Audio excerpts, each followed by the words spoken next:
Morning students. पिछले video में हम लोगों ने पाठ 5 के अंतर्गत उपसर्ग, प्रत्यय और समास, जो कि पाठ 5 था, इसके अंतर्गत हम लोगों ने उपसर्ग और प्रत्यय के बारे में अध्ययन किया था। आज हम लोग समास के बारे में अध्ययन करेंगे कि समास क्या होता है, समास का विग्रह कैसे होता है, समास के कितने भेद हैं, यह सारी जानकारी आज हम लोग प्राप्त करेंगे। तो आइए देखते हैं, जो पाठ का नाम है वह क्या है? समास। पाठ का नाम है शब्द रचना, उपसर्ग, प्रत्यय और समास। उसके अंतर्गत आज हम लोग समास के बारे में अध्ययन करेंगे। ठीक है, तो आइए जानते हैं कि समास होता क्या है। प्यारे बच्चों, आप लोगों ने देखा होगा कि हम लोग मैसेज करते हैं। क्या करते हैं? मैसेज करते हैं। तो उसको क्या बोलते हैं? एसएमएस करना। पहले अब तो लोग व्हाट्सएप में, फेसबुक में तरह तरह के चैटिंग्स होती हैं, लेकिन पहले जो सिंपल आपके पास मोबाइल होता था तो उसमें हम लोग क्या करते थे? एसएमएस करते थे। क्या करते थे?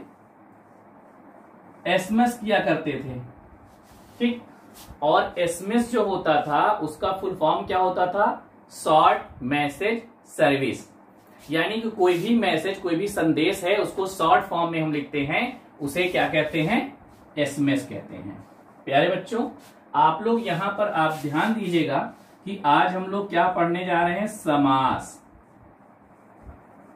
ठीक, यहां ये इसकी परिभाषा तो मैं अभी नहीं बता रहा हूं, लेकिन आपके ध्यान से न उतरे, हमेशा आपके माइंड में बना रहे कि आखिर समास होता क्या है, बस उसी कॉन्सेप्ट को मैं यहां पर आपको क्लियर कर रहा हूं। देखिए यहां क्या लिखा है? एसएमएस। इसका जो फुल फॉर्म होता है शॉर्ट मैसेज सर्विस। और यहां पर क्या लिखा है? समास। एस जो हो गया, स हो गया, एम हो गया, मा हो गया, एस ये स हो गया। ठीक, अब आप लोग सोच रहे हो आखिर ये मैं आपको बता क्यों रहा हूं? हमको समास पढ़ना है पर सर एसएमएस पढ़ा रहे हैं। बिल्कुल इसलिए पढ़ा रहे हैं, आपको पता है कि एसएमएस को शॉर्ट मैसेज सर्विस कहते हैं। उसी प्रकार से जो पदों के संक्षिप्त रूप को हम समास कहते हैं। हम लोग जो पढ़ते हैं, आप लोगों को पता है शब्द और पद क्या होता है। तो क्या है? पदों का संक्षिप्त। देखिए यहां पर क्या है? संक्षिप्त है। संक्षिप्त का मतलब होता है शॉर्ट। संक्षिप्त क्या है? शॉर्ट है। क्लियर? शॉर्ट को ही संक्षिप्त, यानी किसी भी चीज को छोटे में लिखना, उसको हम लोग क्या बोलते हैं? संक्षिप्त रूप कहते हैं। क्लियर? अब किसका संक्षिप्त रूप? पदों का। अब पद क्या होता है? वैसे मैंने आपको पिछली कक्षा में भी बताया हुआ है, और शायद जब आपको शब्द बता रहे उसमें भी पद बताया हूं, लेकिन आज मैं फिर से एक बार कंफर्म करा देता हूं आपको कि पद क्या होता है। देखिए यहां पर दो चीजें होती हैं, एक होता है शब्द और दूसरा होता है पद। ठीक है, शब्द और पद। तो शब्द क्या होता है? स्वतंत्र रूप से लिखे जाने वाले शब्द। कोई भी शब्द है, जैसे अगर हमने लिख दिया कमल, तो कमल क्या है? यह एक शब्द है। ठीक है, तो कमल जो है वह एक शब्द है। अब कमल कैसा होता है? कमल या कमल कहां खिलता है? तो ये कमल शब्द जो है यह क्या है? एक शब्द है। कमल शब्द क्या है? यह एक शब्द है। अब हम बात करते हैं पद की। तो कमल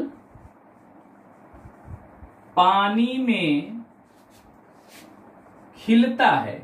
कमल कहां खिलता है? पानी में खिलता है। अब ध्यान दीजिएगा, यह पूरा एक वाक्य लिख गया। ठीक, अभी ये जो कमल था क्या था? शब्द था। लेकिन अब यह जो कमल लिखा हुआ है यह शब्द नहीं है, यह क्या बन गया? पद बन गया। अब आप सोच रहे होंगे कि पद कैसे बन गया? एक बार सर बोलते हैं ये शब्द है, अभी पद कैसे हो गया? तो प्यारे बच्चों, कोई भी शब्द यदि वाक्य में लिखा जाता है तो उसे हम पद कहते हैं। अभी यहां पर जितने भी शब्द लिखे हुए हैं ये सभी क्या हैं? पद कहलाएंगे।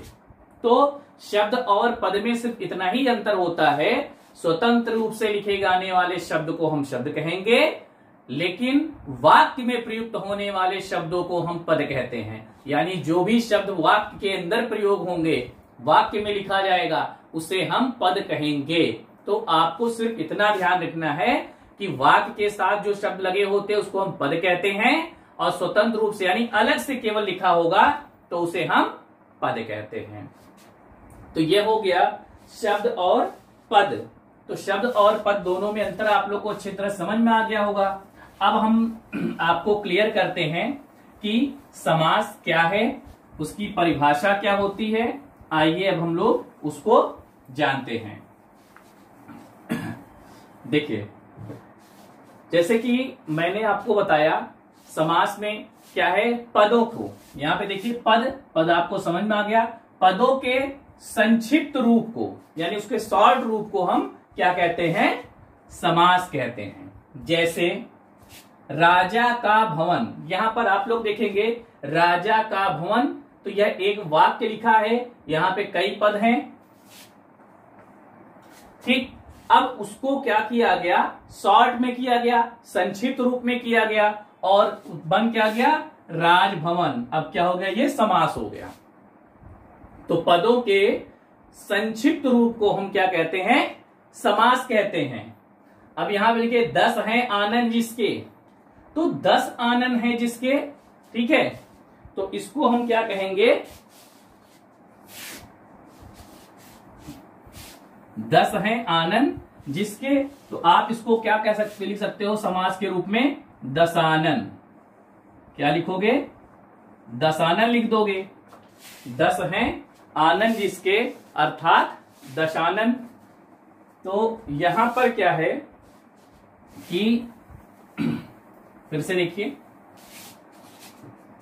क्या लिखा जाएगा? दशानन। अब दशानन शब्द क्या है? दशानन किसको कहते हैं? रावण को कहा गया है। किसको कहा गया है? रावण को। अब यहां पर इतना लंबा न लिख के कि 10 हैं आनन जिसके, इतना लंबा न कह के हम लोग इसको शॉर्ट में कह देते हैं दशानन। और दशानन जैसे हमने कहा तो हमको समझ में आ गया कि हम रावण को कह रहे हैं। अब उसके लिए बताना नहीं है 10 हैं सिर जिसके, 10 हैं आनन जिसके, तो इतना ज्यादा ना करके हमने दशानन कहा, और जैसे ही दशानन कहा तो समझ में आ गया हम रावण की बात कर रहे हैं। तो समास क्या है? पदों के संक्षिप्त रूप को हम समास कहते हैं। क्लियर हो गया? अब बात हम लोग करेंगे समास के भेद। समास के भेद, तो समास में आइए देखते हैं इसके कितने भेद होते हैं। पहला है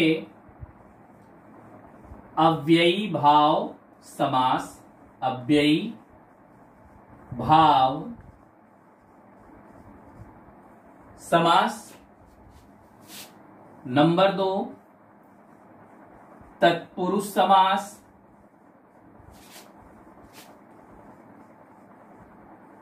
तत्पुरुष समास। नंबर 3 है द्वंद्व समास। नंबर 4 कर्मधारय समास। कर्मधारय समास। 5वां होगा द्विगु समास। द्विगु समास। और छठा जो है वह है बहुव्रीहि समास। बहुव्रीहि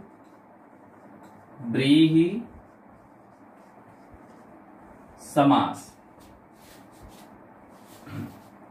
तो प्यारे बच्चों, समास के कितने 6 भेद हैं जो हम लोग को पढ़ने हैं। पहला है अव्ययी भाव समास। दूसरा है तत्पुरुष समास। तीसरा है द्वंद्व समास। फिर है कर्मधारय समास, द्विगु समास और बहुव्रीहि समास। तो आइए अब हम लोग सबसे पहले शुरू करते हैं कि अव्ययी भाव समास क्या है। पहले उसके बारे में जान लेते हैं, फिर इसके बाद हम लोग आगे के जितने भी भेद हैं उसके बारे में अध्ययन करेंगे। तो आइए अब हम लोग शुरू करते हैं अव्ययी भाव समास। तो अव्ययी भाव समास क्या है, ध्यान से सुनिएगा। तो प्यारे बच्चों, अभी आप लोग को मैंने बताया कि समास जो होता है वह पदों में होता है, पदों के ही संक्षिप्त रूप को हम समास कहते हैं, ठीक है। तो यहां पर क्या है, अव्ययी भाव समास, तो यानी इसमें पद होगा, तो जितने भी समास होंगे उसमें पद पदों में होंगे। तो अव्ययी भाव समास क्या होता है, जिस समास का पहला पद प्रधान हो या अव्यय हो उसे हम अव्ययी भाव समास कहते हैं। क्या है, देखिए यहां परिभाषा, जिस समास का पहला पद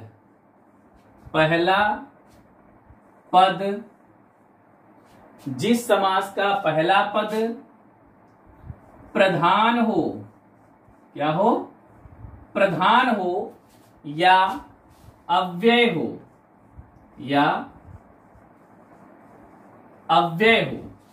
जिस समास का पहला पद प्रधान हो या अव्यय हो उसे हम अव्ययी भाव समास कहते हैं। अव्यय हो उसे अव्ययी भाव समास कहते हैं। अव्ययी भाव समास कहते हैं। क्लियर हुआ। तो जिस समास का पहला पद प्रधान हो या अव्यय हो उसे हम अव्ययी भाव समास कहते हैं। जैसे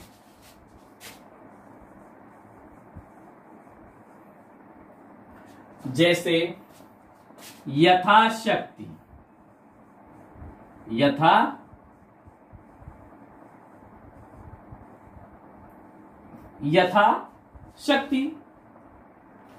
तो यथाशक्ति इसका जो विग्रह होगा वह क्या होगा, शक्ति के अनुसार, शक्ति के अनुसार। अब आप लोग ये सोच रहे होंगे कि सर ने तो कह दिया कि जिसका पहला पद प्रधान हो उसे हम अव्ययी भाव समास कहते हैं। अब यहां पर यह नहीं समझ में आ रहा है कि पहला पद और दूसरा पद है कहां। देखिए यहां पर दो पद हो गए, पहला जो है वो यथा हो गया, दूसरी हो गई शक्ति। अब यहां पर बताया क्या क्या, जिस समास का पहला पद प्रधान हो, यानी समास के हिसाब से यथा जो है उसकी प्रधानता होनी चाहिए। अब पता कैसे चले कि पहला पद प्रधान है, दूसरा क्यों नहीं हो सकता, यह समझ में नहीं आ रहा है। तो उसके लिए क्या होगा कि हमें क्या करना है, एक वाक्य बनाना है, एक वाक्य का हम लोग प्रयोग करेंगे जिससे यह स्पष्ट हो जाएगा कि इसमें पहले पद की ही प्रधानता है। अब देखिए यहां पर एक वाक्य हमने लिखा, वह शक्ति के अनुसार कार्य करता है। वह शक्ति के अनुसार कार्य करता है। यहां पर बहुत ध्यान से देखिए कि वह शक्ति के अनुसार कार्य करता है। तो अब यहां पर बात हम करते हैं कि वह कार्य करता है कैसे, शक्ति से करता है कि उसके अनुसार करता है। यहां पर दो चीज है, शक्ति आ गया और अनुसार हो गया। तो वह कार्य करता है, कैसे करता है, शक्ति से करता है कि शक्ति के अनुसार करता है, यानी उसके अनुसार कार्य करता है। अब जिसके पास ज्यादा शक्ति है तो ज्यादा कार्य करेगा, शक्ति कम है तो कम कार्य करेगा, यानी जो वह वर्क करेगा, जो भी काम कर रहा है वह उसके अनुसार कर रहा है, अपनी शक्ति के अनुसार। तो शक्ति का मतलब यहां शक्ति हो गया, और अनुसार के लिए जो यहां पर शब्द का प्रयोग यानी पद जो लिखा गया है वह लिखा गया है यथा।